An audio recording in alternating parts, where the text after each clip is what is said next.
घटना दुरुस्ती विधेयक लोकसभेत नामंजूर। विधेयकाच्या बाजूने 2/3 मतदान नाही। विधेयक मंजूर करण्यासाठी 360 मतांच्या बहुमताची आवश्यकता। लोकसभेत विधेयकाच्या बाजूने 298 तर विरोधात 230 मतं। अमरावतीच्या अचलपूर अत्याचार प्रकरणावर महिला शक्ती आक्रमक। चांदूर बाजार पोलीस स्टेशनवर महिलांचा धडक मोर्चा। आरोपीसह हॉटेल लॉज मालकांवर कारवाईची महिला आंदोलकांची मागणी। प्रकृती बिघडल्याचं कारण सांगून जिल्हा रुग्णालयात दाखल झालेल्या वाल्मिक कराडचे सर्व वैद्यकीय अहवाल नॉर्मल।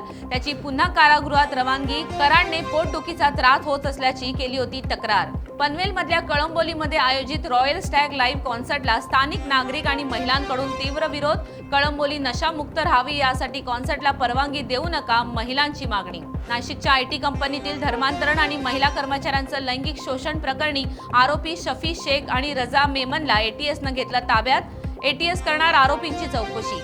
वाढत्या उन्हात वाशिम जिल्ह्यात रक्तटंचाई। शासकीय रक्तपेढीतील साठा धोक्याच्या पातळीवर। निगेटिव्ह रक्तगटांचा तुटवडा अधिकच तीव्र। नागरिकांनी पुढे येत रक्तदान करण्याचं केलं आवाहन। चंद्रपूर जिल्ह्यात तापमानाने 42.6 अंशाचा उच्चांक गाठला। वाढत्या उन्हामुळे हरणाच्या जोडीची पाण्यासाठी भटकंती। वाढत्या उन्हाचा जंगलातल्या वन्य प्राण्यांना सुद्धा मोठा फटका। जालना मर्चंट बँकेतील कोट्यावधींच्या फसवणूक प्रकरणातला दुसरा आरोपी निलेश्वर भोसलेला अटक। बनावट कागदपत्रांच्या आधारे 177 खात्यांद्वारे सुमारे 23 कोटी 33 लाख रुपयांचा अपहार झाल्याची माहिती। नाशिकच्या मनमाड रेल्वे स्थानकावर एका माथेफिरू तरुणाने हाय व्होल्टेज ओव्हरहेड वायरच्या खांबावर चढून केला गोंधळ। 2 तास चाललेल्या या थरारामुळे प्रवाशांमध्ये काही वेळ भीतीचं वातावरण। सोलापूरच्या करमाळ्यातील विहाळ गावात 82 वर्षीय आजी सतत किरकिर करते म्हणून नातीनं आजीचं डोकं दगडावर आपटून केली हत्या।